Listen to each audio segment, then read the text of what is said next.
Hi everyone, and welcome back to Tips and Tricks with Chris. Since we recently completed our annual fire extinguisher inspection, it actually gave me an idea for one of these videos. I thought I could talk about some of the fire safety that's built into your home. And to kick things off, we're going to talk about your smoke detector. Now, first things first, if this guy is beeping about once every minute, it's because the backup battery is dying. It's a little compartment on the side here. It's a 9-volt, very easy to replace, pops in, pops out.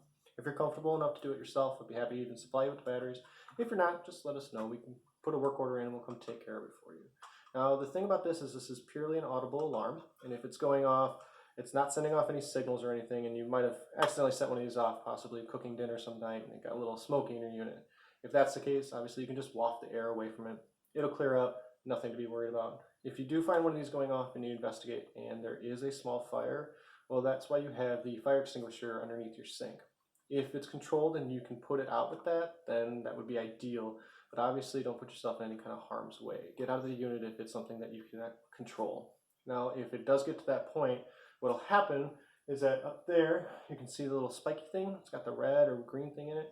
That's your sprinkler system. If that gets too hot, and I mean fire hot, it'll actually break that red piece and then it'll spray water all over the area, and it's very effective at putting out a fire. One thing to be known with that, if that's going off, that's going off. And that is the main fire alarm for the building, and that'll be going off in everybody's unit. The fire department will be alerted, we'll be alerted, and everybody should exit their homes and get safe until we can investigate and make sure that there isn't actually a fire or that it's been put out. One thing I do need to say is that you cannot tamper with any of these things. Don't try to take your smoke detector off, make sure you're not covering any things up. If you are found to be doing so, you would actually end up with a pretty hefty fine and a lease violation. We don't want that. But I trust everybody's gonna do the right thing and make sure it's all working properly, right? Well, that's all I've got for this week's video. As always, if you got any suggestions or comments, please let me know down. And I'll see you next week.